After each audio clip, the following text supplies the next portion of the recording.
billion-dollar companies, trillion-dollar companies that have got politicians by the you-know-whats. Yeah.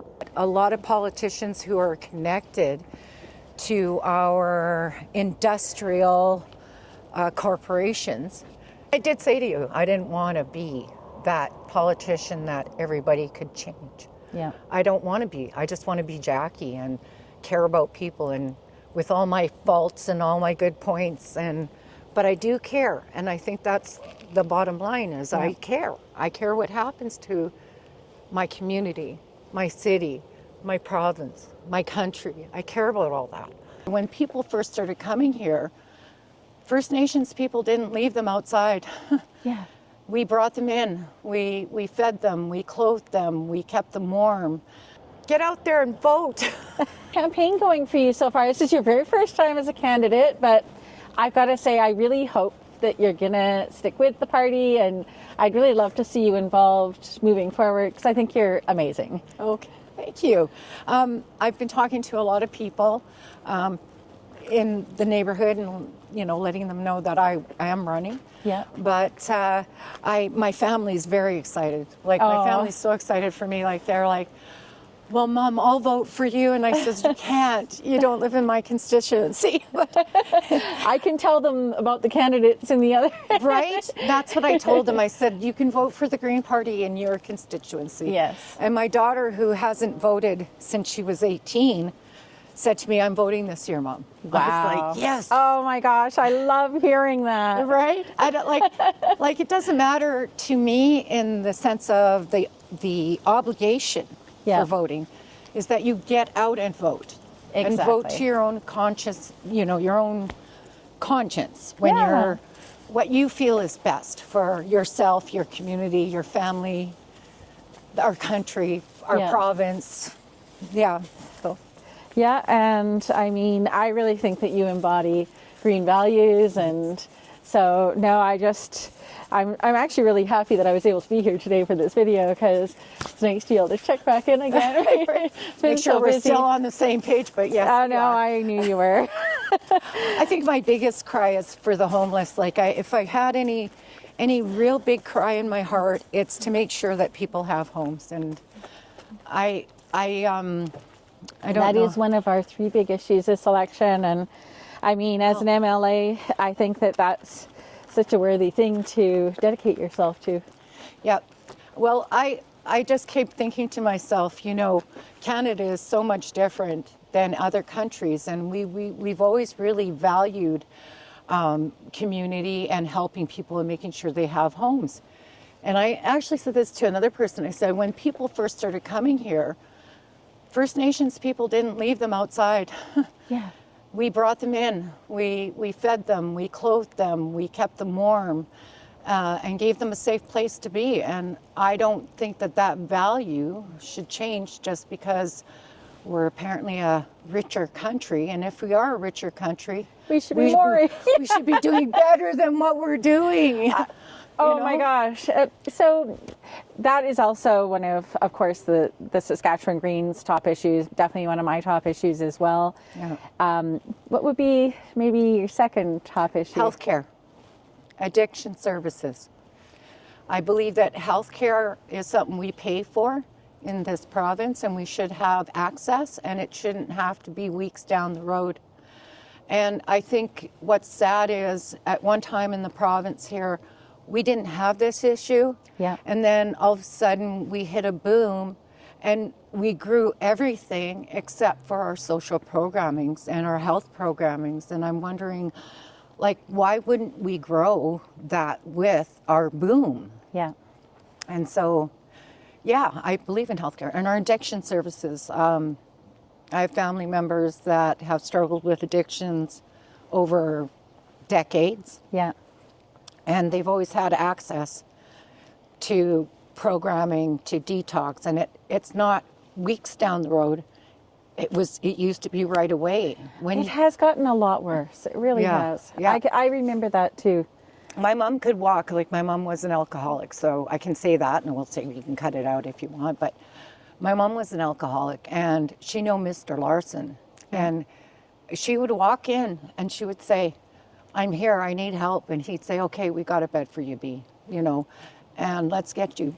I mean, once you know the program, Yeah. you're on the program and you should be able to navigate that. But I find that right now it's so disruptive, like that people aren't getting the help that they need. And I think that's not going to help us financially, and it's not going to help our healthcare system to be helpful, right? If it's always constantly fighting against, like people outside usually have more emergencies than, say, people who live inside. Yeah. So they're taking up a big, fair amount of the healthcare costs, just managing whatever symptoms these people have for, and then they send them back out onto the street. I don't know how many times I've said, poverty is expensive. Poverty is expensive for society. And wouldn't it be nice if we all had homes like we once did? Yeah. And I'm not saying everybody chooses to have a home. Some people may choose to live outside. But if they chose to live inside, they should have access. Yeah. And that's what I think about that kind of situation. It's the same with healthcare. Yeah. If a person needs help, We need to get them help. we need to get them help. And there shouldn't be people dying in hallways or not getting the attention they need. Or the other night I heard a mother was giving birth in the hallway. Yeah. So I'm And like, on the side of the road. I mean, that's a famous one. She was told to drive for almost 2-hour drive to get to where she could give birth. And she didn't make it. She ended up giving birth on the side of the road. did the baby make it? Yes. Thankfully, the baby made it, but we're not in the third world. No. And I certainly don't expect that, right now my daughter is living down in Weyburn. There is a health center there, but I don't expect that family members living in remote communities might be forced to give birth on the side of the road. And in Saskatchewan, that might end up being in a blizzard. Yeah, exactly. Because babies don't come at convenient times. Like No, they don't. They will find that blizzard. Well, and sometimes it's that just to even have somebody available, if that happens, to talk them through. A person may not know what to do in those situations, may not know that the cord has to be cut between this and this, or clamped. Yeah. They may not know what to do if the baby's not breathing.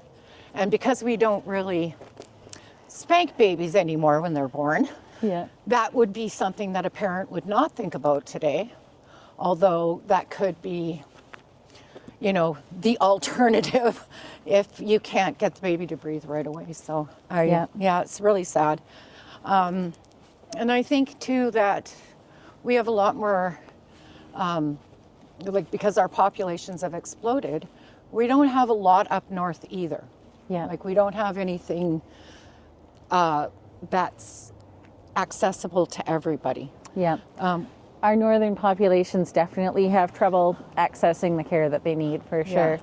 That is actually something that came up recently. I was on Northern Radio, and some of the distances that people have to travel for basic care, they have to fundraise so that they can make sure that family are down south for any major medical expenses and you stuff can't like always that. pre-plan those things. No, because emergencies crop up right away. It's not something that you can do anything about. You've got to be able to get to where you need to go. And not everybody has a lot of disposable income, especially if you live up north. Things are very expensive there, although you wouldn't think so, but they are. Yeah. And and we do have, there is a health center, and I'm trying to remember if it's in... Was it in Beauval? Beauval. It might be in so, Beauval or La Loche. It's one of the two. But they now have a birthing center, a natural birthing center. That's awesome. And that was created by, I want to say, I don't even remember her name. I got my phone on me. But anyways, the actual community, and then the lady that actually started that, she passed away about 2 years ago. So it was kind of a sad, bittersweet thing that happened. Yeah. But at least they have that now up north. But we've got a long way to go before we have what we need here in this province. And I'm truly believe that if we can spend the money to damage, we can spend the money to heal. And so that's kind of where my brain goes. So, you know, every time somebody asks me, where are we going to get the money? And I'm just like, the same place we're using it to hurt people, we can use it to help people. Why do we have to use our money?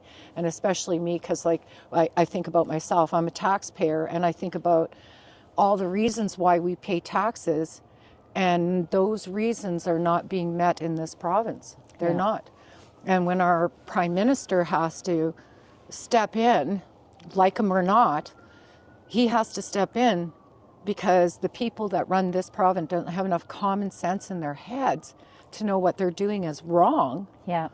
And he has to step in and be the father and say, hey, you know what, you're doing wrong, and if you're not going to help the children of Canada, we're going to help the children of Canada. I thought, geez, that's just... Yeah. Wasn't that shocking, that news story that the Sask Party has refused federal money to help with the homeless? That he didn't refuse, he didn't reply. Not that he refused, he never acknowledged it. And it was like, but he's got all this money that he's willing to give us to get these people homes. Yeah. Let's get them homes. Stability. It's just beyond cruel. I wouldn't if they're stable. And uncaring. And uncaring. I mean, I have always believed that one of the things that my vision of politics is that we can build an entire economy based on looking after people and caring. Similar to what we saw with Jacinda Ardern when she became Prime Minister in New Zealand. We can actually create a whole society based on love and caring and making sure that everyone's needs are met instead of on the economy. Right. Or we could make it profitable for them to care. There's a different way to look at it, right? I'm not sure what that would look like. Well, but poverty, I'm thinking, I keep saying poverty is expensive. Right. I mean, dealing with poverty will actually help the economy in Saskatchewan because it's really expensive for people to be constantly ending up in need of emergency care, which is what happens. Which is what happens. Like, I've got one girlfriend, she's in a wheelchair, and she's homeless, and she's sick. Yeah. She has severe arthritis, so again, through the bones, and she's in a wheelchair, and she goes to the shelters. Sometimes she gets into fights and they kick her out, but she's mad because they won't help her. Yeah. Right? They won't help her get out of her chair to get on the ground so she can go to sleep. And then they expect her to get up right away in a minute or two and get in her wheelchair, which she can't. Yeah. And so I keep saying to her, could we get you a place? Can we get you a place? And she says to me, well, I don't have any money. Yeah. And nobody wants to rent to me. And she is Native. And I know there are landlords out there that won't rent to her because on site she looks like she's been badly beaten. Yeah. And so people might find that off-putting. But she is in a wheelchair and she needs to be in a place. And I did offer her my place for a while, but she was having trouble getting up and down my stairs, and it makes it hard. We always had to help her. Yeah. But she always knows she can come. If she's really cold, if they're not letting her inside. Some of these warm-up stations, they don't let you sleep. Yeah. So that's another part she's utilized those, and so it really is. And it causes, she gets sick a lot. So she ends up in the hospital. And because she's combative, if she sees things that she doesn't think are right. She'll say something. One time she saw these guards and they were in the women's washroom and they were taking a woman out of the St. Paul's washroom, and they weren't being respectful about it. They were screaming at her, telling her to get out, that they were going to haul her out. And then Nora started filming it. Yeah. She's filming it on, and they got mad at her and kicked her out of the hospital. Said, we don't want you here, don't come back. Oh. But the security guards, not to say the woman maybe wasn't doing something wrong, but the way they handle the situations is violently. Yeah. Like they've actually violently like said to a guy in a wheelchair, either you get the hell out of here, and we have a few wheelchair people at St. Paul's. You either get the hell out of here or we're going to throw you out. They came right outside and said that to him. Yeah. And he goes, I'm in a wheelchair. We don't care. We don't care that you're in a wheelchair. Wow. So that's some of the, Yeah. and I don't live over there. Yeah. This is all the stuff I hear Yeah. over here. Well, So, I mean, is that the kind of society we want? no. And I don't certainly think that that's the image that most Saskatchewan people have in their head of the kind of society that they want. Yeah, and I don't think that there's a lot of people who really understand what's actually really going on, because they live and they work, and we're always so busy. So we don't have time to really pay attention Yeah. until it gets like this. And then when it gets like this, well, how come I didn't know? Or why didn't I see that? Or, you know, and I think that's partly due to they keep us so busy with so much other stuff. There's no time for anything else. Like, Yeah. really. So, and other than that, I think if I could take a third most important thing, I think we, you know, as a Green Party person, I think we do need to care for our environment, though, and take care of our people, taking care of our environment, and making sure that it's there, you know, several generations to come. People in Saskatchewan just don't believe, and for whatever reason, they don't believe that we can go beyond where we are right now. And I said to them, I said, you know, I remember unleaded gasoline. Yeah, I remember that. You remember that? And everybody was mad. Well, what's this no lead gasoline? What's this crap? You know, everybody was mad. I think the difference was that at that point in time, like there was a moment in time, and I was in grade school and high school, where people listened to experts. They listened to scientists who were experts in their field. Yes. And a group of experts got together and said, the lead in this gasoline is incredibly toxic, and a whole bunch of people really didn't like it. And what do you know? It turned out that, you know what, we're going to get rid of this.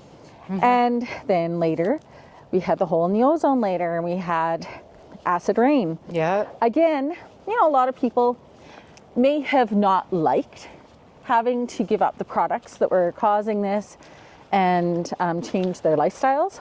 Yeah. But good legislation was put in place and they did it. And then this strange shift happened in politics. And I'm going to say it was in politics. Okay. Because politicians stopped listening to the experts. Yeah. And, you know, they've known for years that climate change is happening. Mm-hmm. They've known what the solution is, and yet they're just not listening anymore. That's right. And I mean, this just boggles my mind that when did that happen? That we stopped having respect for people who have become experts in their field as politicians and decide that it was okay just to go ahead and do the damaging thing anyway. Yeah, like and I think too, though, we've got a lot of politicians who are connected to our industrial corporations.